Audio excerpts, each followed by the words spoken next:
Oh no, it's all wonky. There we go. Look off, dude. And we're good. What's up, guys? How you doing? Welcome back to the channel. My name is Karl. I'm a travel photographer. And today I wanted to give you two very simple editing tips that'll make your photos chef's kiss. Let's get into it.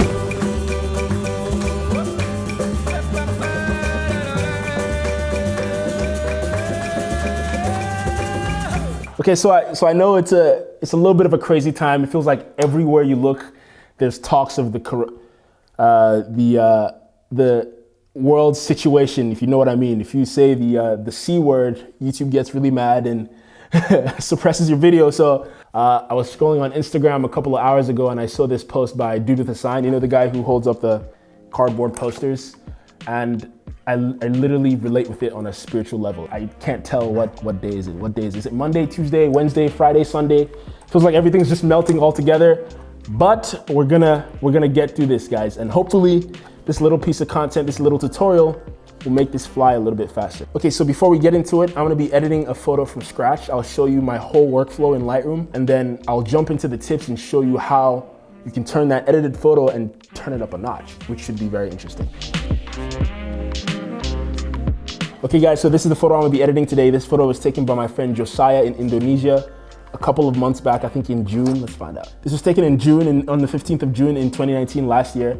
It was in Indonesia and we had a beautiful sunset, but this photo is looking a little dark. So what I'm gonna do is I'm gonna increase the exposure just a little bit, just to bring some of those hidden details out. When I increased that exposure, see, it looked like the highlights got a little blown, so I'll drop down the highlights to about there. The shadows are looking kind of good, so I'm gonna leave them as is. I might, however, drop down the blacks just a little bit just to give us some contrast. Okay, so I'm gonna skip the texture, clarity, and dehaze sliders because I only like to use that selectively if I have a texture that I wanna pull out. So I'm gonna leave those alone and go right into the tone curves here.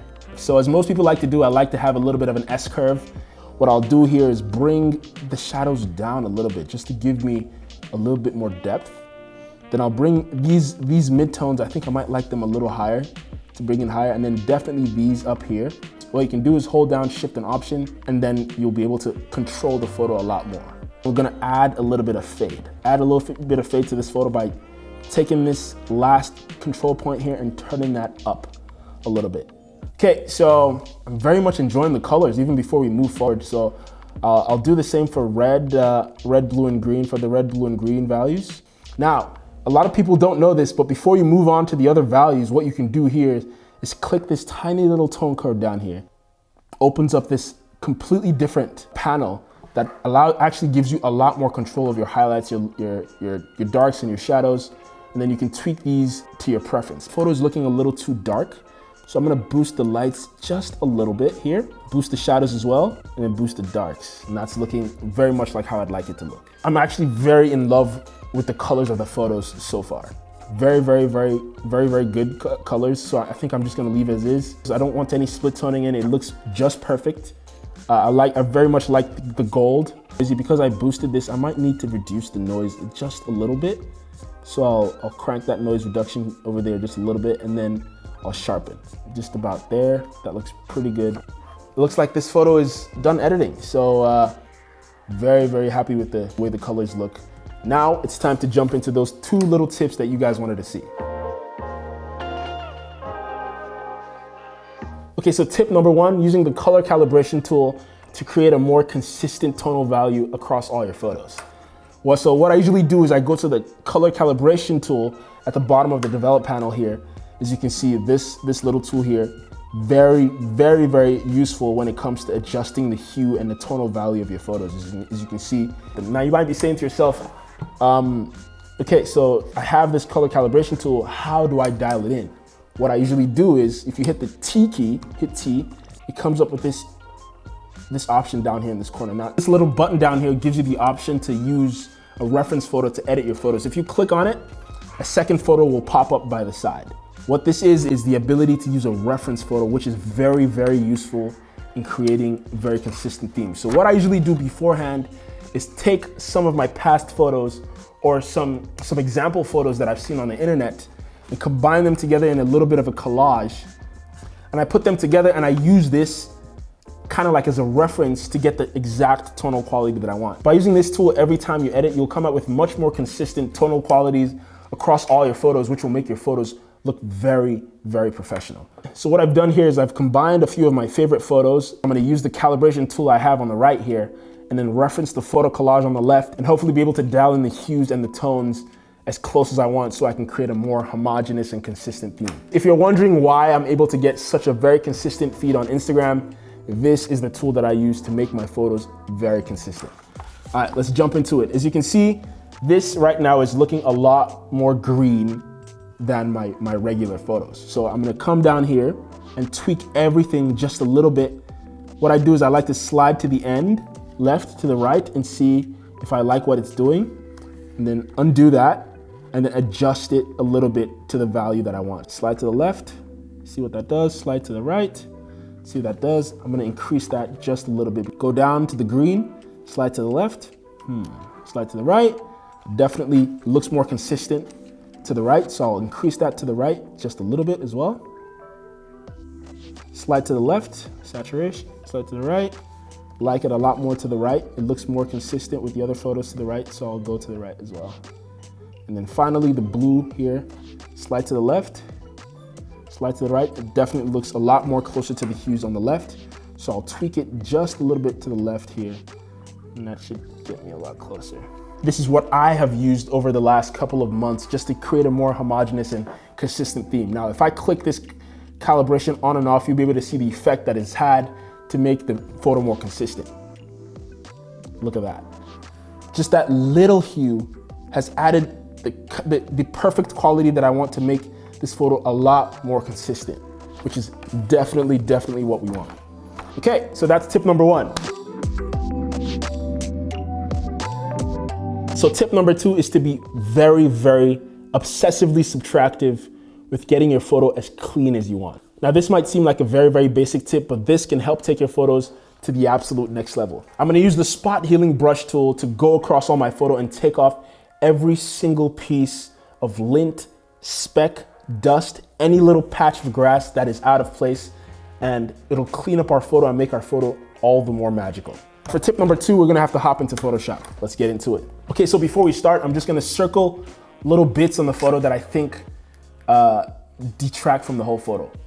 So this little blade of grass sticking up here, these blades of grass here, just sort of detract from the photo. They pull your focus away and they make your photo look a lot messy. And we all know that a very clean photo is a very good photo. Even this little patch of grass down here, and actually this big chunk of stuff here.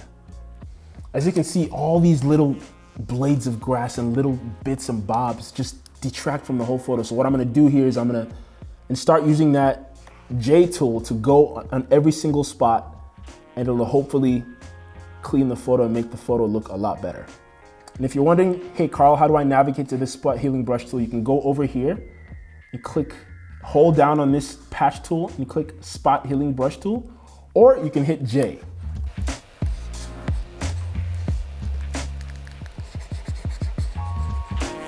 Okay, and what we have here is a much cleaner photo than when we started off.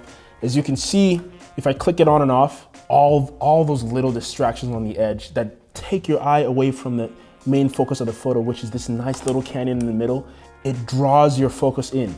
All the distractions are gone. This makes your photos a lot more cleaner. Now you might be saying to yourself, Carl, I'm pretty sure I saw you select this little big chunk of distraction, this little river up there in the corner.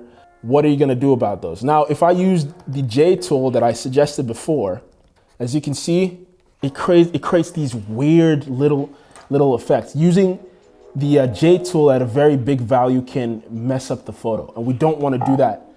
Okay, so what you're gonna do is use your selection tool, you use your lasso tool here, and you select where you want gone. Just select that little bit there, and then you're gonna go to edit and hit this content aware fill.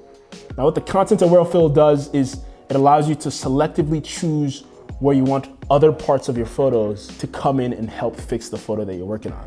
So what I want is I only want this area on the left here to fix the area on the right, because the stuff here on the top might be too light and the stuff here on the bottom might be too messy. So what I'll do is I'll use the brush tool that they provide me and paint out all the green that I don't want.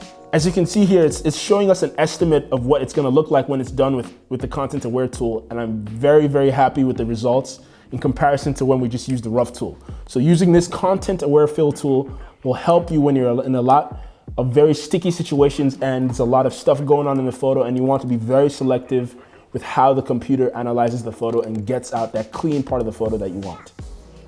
Hit enter and it'll magically create a new layer with exactly what we want.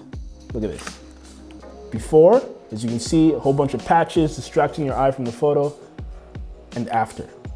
Much cleaner, much neater, and a lot more attention and focus has been put into the subject of the photo, which is myself and this crack in the middle. Okay guys, to wrap things up, I'm gonna go over those 2 tips that I think are very useful in order to take your photos to the next level. Tip number 1 is to use the reference photo tool in Lightroom along with the camera calibration tool. What this allows you to do is to dial in the tonal quality of your photos as cleanly and as sharply as you want. This will help you create a more consistent theme across your portfolio, which is a very good thing. It makes your photos look more consistent and more professional. Tip number 2 is using the spot healing brush tool in Photoshop with the Content Aware fill tool to take off any single distraction, any speck of hair, any... Yo, what's up guys? This is Karl coming in from the editing bay, and this little speck of hair, this little actual speck of dust on my head is really annoying me. Like, why couldn't I just, I just want to take it off my head. No! Any single distraction, any speck of hair, any patch of grass that is out of place, what this does is cleans up your photo and dials in the subject of your photo so that your viewer in your photo can immediately pick up the subject, and it makes your photos a lot more striking and a lot more to the point. Okay, so I'll just show you the before and after here. As you can see, all the messiness from the photo has been taken out. The colors are a lot more cleaner and sharper, and this is a very, very nice photo. If you're able to learn something from this video, please share this with a friend so that they can also learn this as well, and they can get a little bit of quarantine entertainment. I've actually just purchased a fog machine and a projector, so next week I'll be showing you how you don't need to travel. You can stay at home with a very small budget and make some very, very cool photos. If you enjoyed the video, why don't you head on down and gently tap that like button. And if you aren't subscribed, gently caress the subscribe button as well. And then afterwards, wash your hands, you filthy little animal. Thank you so much for watching. I'll see you on the next one. Peace. God.